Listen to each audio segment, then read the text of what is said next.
반갑습니다. 아고라입니다. 오늘은 정당의 후진성에 대해 분석합니다. 정당은 조직이고요. 조직은 시스템에 의해 움직여야 합니다. 시스템에 의해 움직인다? 여기에는 두 가지 의미가 있습니다.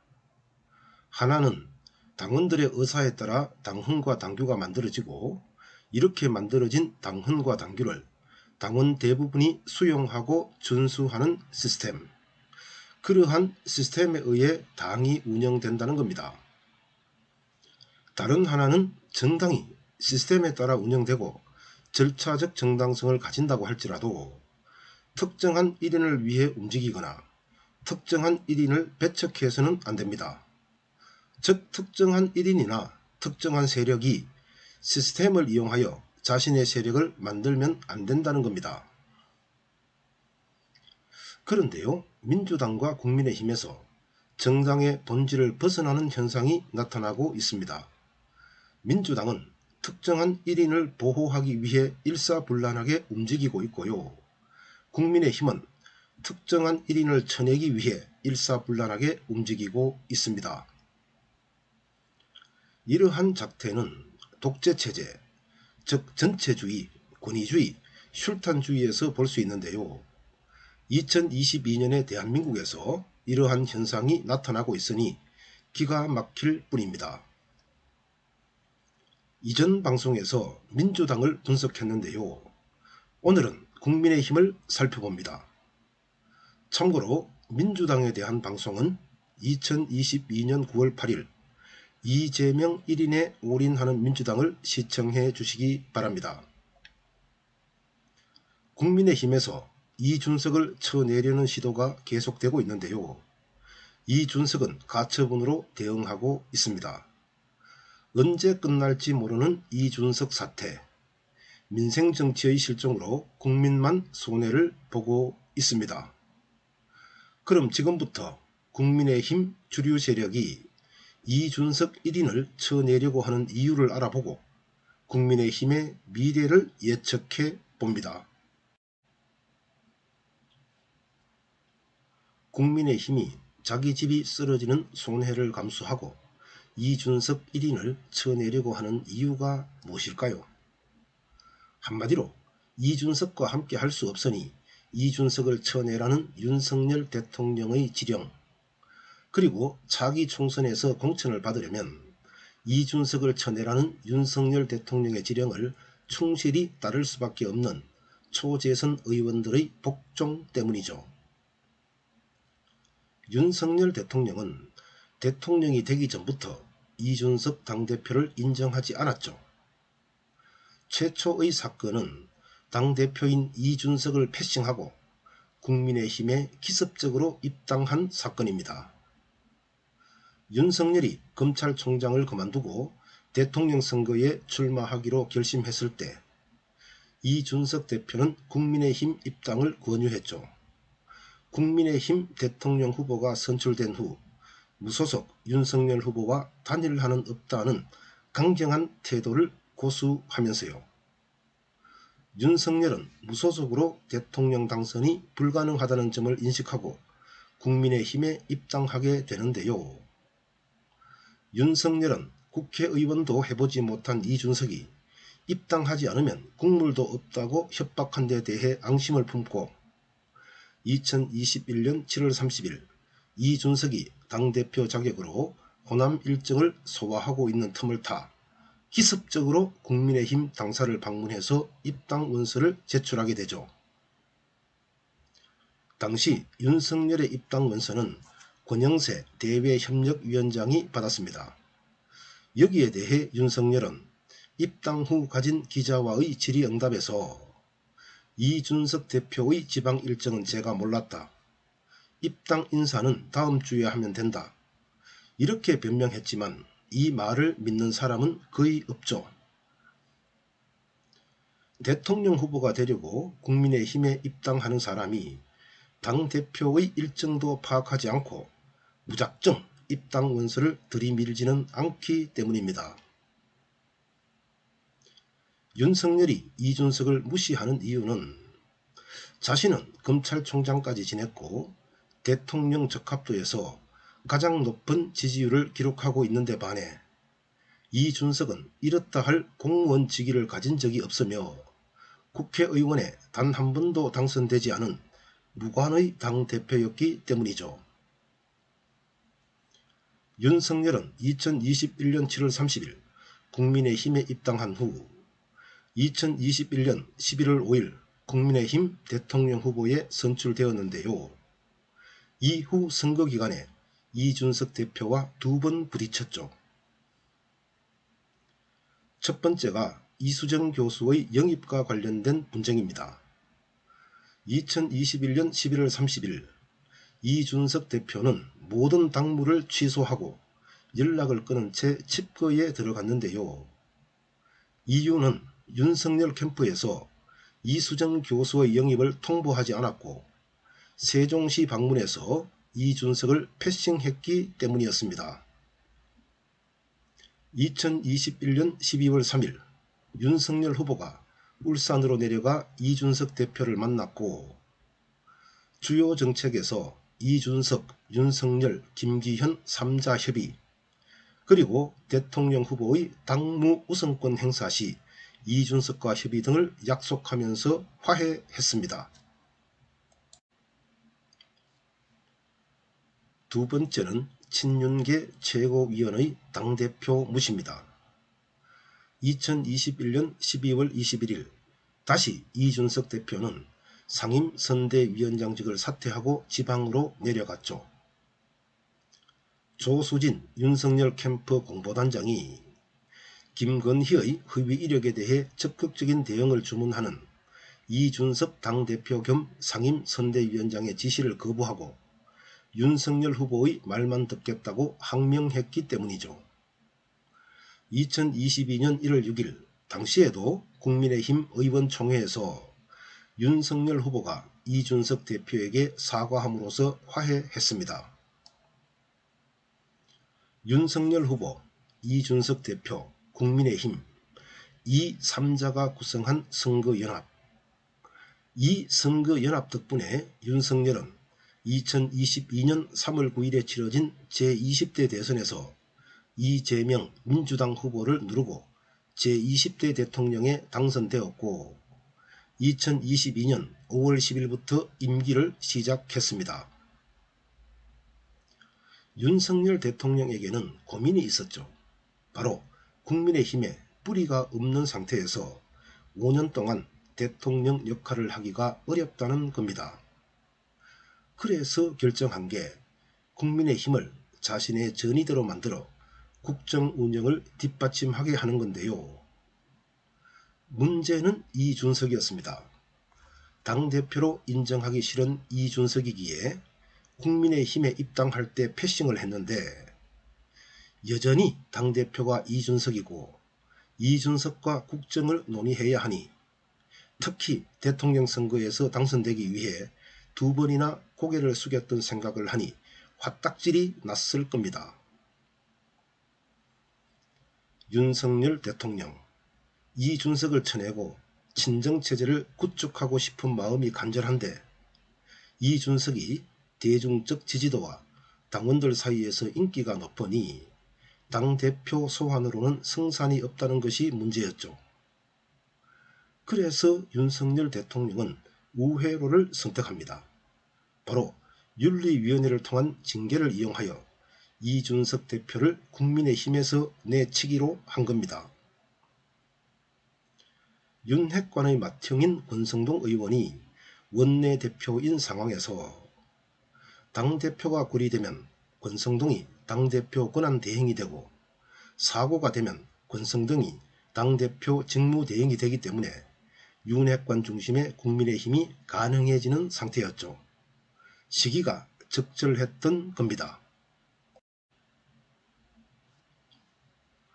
마침내 윤석열 대통령은 윤핵관에게 나는 이준석 대표를 손절했으니 윤리위원회를 통해 이준석 대표를 중징계해서 내쳐라.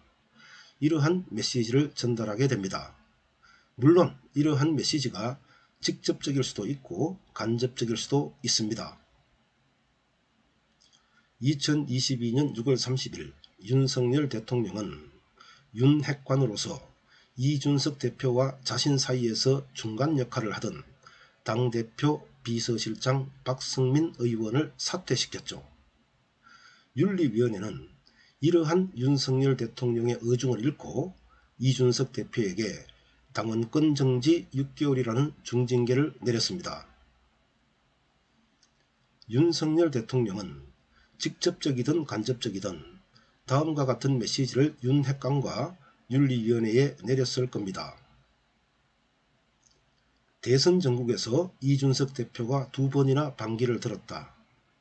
이러한 이준석 대표를 쳐내지 않으면 임기 5년 동안 국정을 내 마음대로 운영하지 못한다. 말 잘 듣는 윤핵관에서 당대표가 나와야 한다.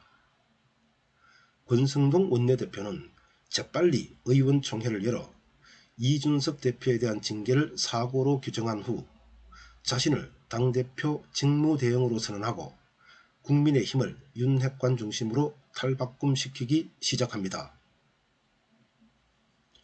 이때까지만 해도 국민의힘이 윤석열 대통령의 의중대로 굴러가는 듯 했죠. 그런데요, 2022년 7월 26일 윤석열 대통령이 권성동 당대표 직무대행에게 보낸 문자가 공개됨으로써 이준석 대표를 쳐내려는 윤석열 대통령의 의중이 사실로 드러났습니다. 윤석열 대통령이 권성동 당대표 직무대행에게 보낸 문자 메시지. 우리 당도 잘하네요. 계속 이렇게 해야 내부 총질이나 하던 당대표가 바뀌니 당이 달라졌습니다. 대통령의 문자에서 이준석을 쳐내는 것이 윤석열 대통령의 뜻이라는 것이 확실해지자 권성동 원내대표를 비롯한 친윤계 의원들이 앞장서고 초재선 의원들이 뒤를 바치면서 비대위 전환을 서둘렀죠. 비대위가 출범하면 당무가 정지된 이준석 대표는 자동 해임이라는 주장을 하면서 말입니다. 2022년 8월 2일 최고위원회를 열어 비대위 체제로 전환하기 위한 상임전국위원회와 전국위원회의 개최를 의결했는데요. 여기에는 당연직 최고위원인 권성동 원내대표와 성일종 정책위 의장 그리고 배현진, 윤영석 최고위원이 참석했습니다. 2022년 8월 5일 상임전국위원회는 현 상황을 비상상황으로 규정한 후 당대표 직무대행이 비대위원장을 임명할 수 있도록 하는 당헌 개정안을 의결했고 8월 9일 전국위원회가 이를 추인하고 주호영 비대위원장 임명안까지 가결함으로써 이준석 대표는 자동 해임되고 국민의힘은 비대위 체제로 전환되었죠. 8월 10일 이준석 대표는 주호영 비대위원장을 임명한 효력을 정지해달라고 서울 남부지법에 가처분 신청을 했는데요. 결과는 이준석의 완성이었습니다.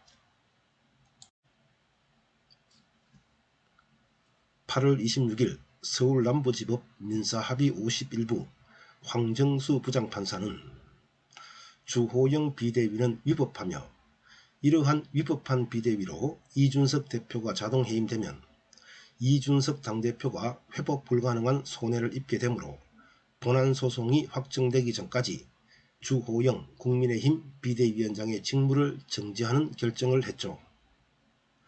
재판부가 내린 결정은 4가지로 압축할 수 있습니다. 하나, 비상상황을 엄격하게 해석해야 한다. 즉 비상상황은 당대표 또는 최고위원회가 정상적인 기능을 할 수 없게 되고 당헌에 따른 절차로 정상적인 기능을 회복할 수 없거나 회복이 매우 어려운 상황을 의미한다고 봐야 한다. 둘, 비상상황이 아니다. 즉 6개월간 당대표의 직무가 정지된 사고는 당대표 직무 수행이 6개월간 정지되는 것에 불과하여 당대표 거리에 해당하지 않는다.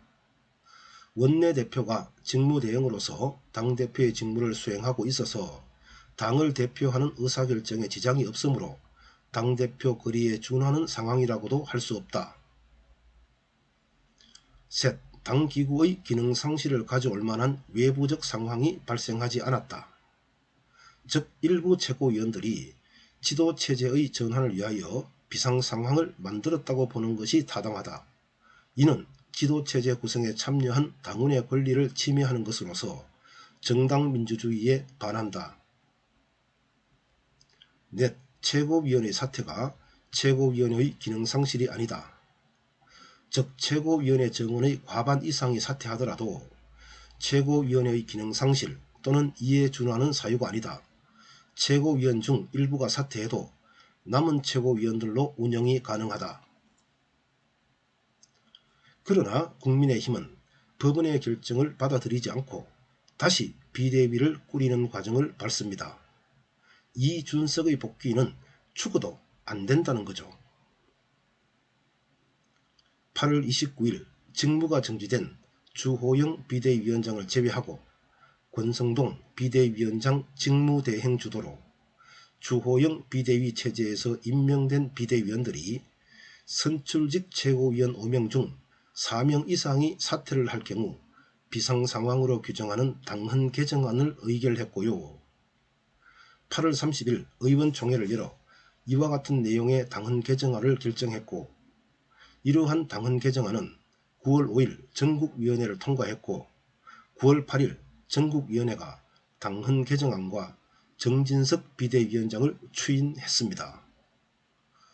9월 13일 정진석 비대위원장이 당연직인 원내대표와 정책위 의장을 제외한 6명의 비대위원을 임명함으로써 비비대위가 출범하게 되었죠. 이준석은 당대표직에서 자신을 쳐내려는 지도부에 대해 가처분 신청으로 대응하고 있습니다. 8월 29일 2차 가처분 신청을 했죠. 내용은 주호영 전 비대위원장뿐만 아니라 다른 비대위원들의 직무도 정지해달라는 건데요. 1차 가처분 결과에서 주호영 비대위원장 임명이 위법하다고 결정했으므로 위법한 비대위원장이 임명한 비대위원은 무효라는 겁니다. 9월 1일 3차 가처분 신청을 했는데요. 내용은 최고위원 4인의 사퇴를 비상상황으로 규정하는 당헌 제96조 1항의 개정안을 의결할 전국위원회가 개최되어서는 안 된다는 것입니다. 즉 당헌 개정안은 비상상황을 자의적으로 규정하고 처분적 성격으로서 소급 적용하는 조항이며 전 당원의 민주적 총의를 모으는 전당대회의 추인 없이 소수의 대의기관인 전국위원회의 의결만으로 당헌을 개정하는 것은 반민주적, 반헌법적이라는 겁니다. 9월 8일 4차 가처분을 신청했습니다.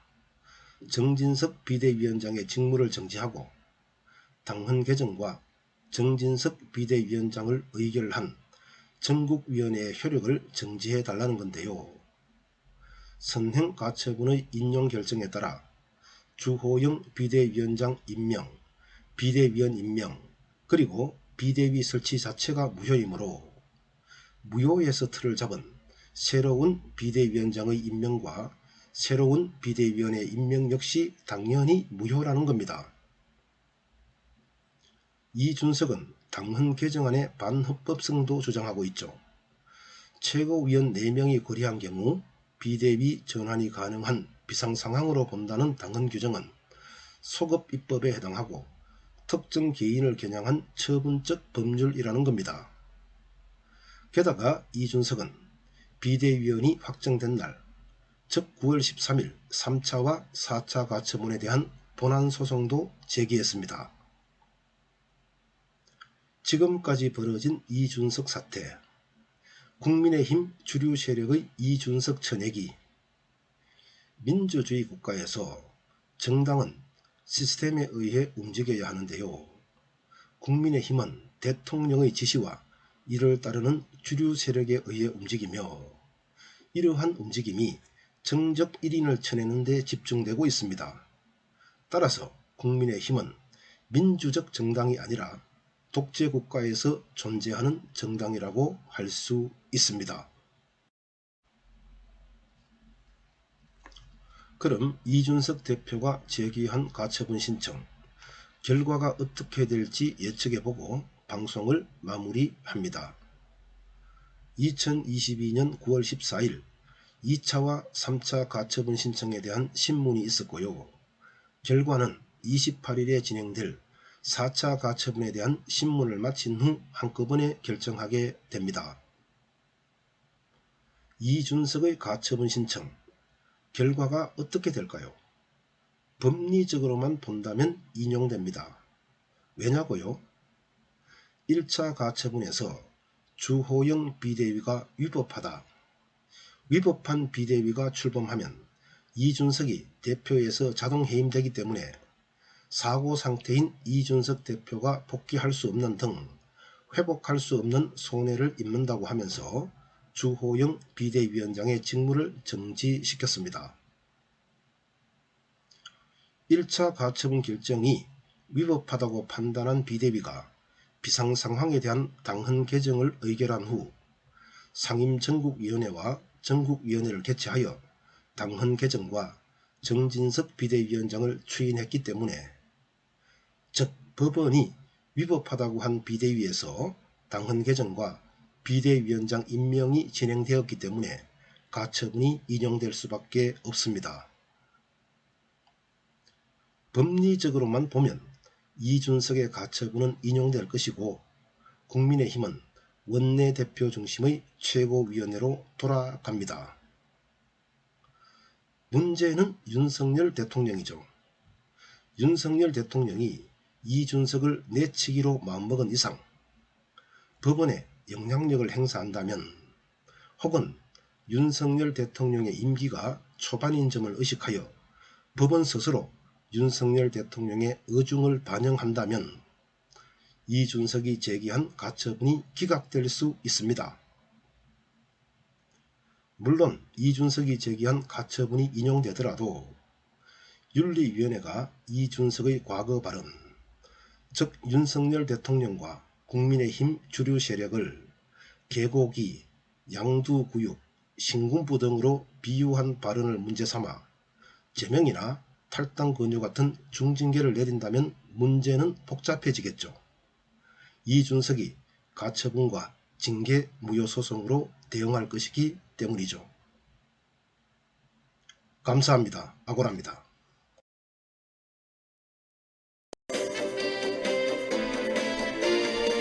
엘리트층이 일종의 선민의식을 가지고 있는 것 같다.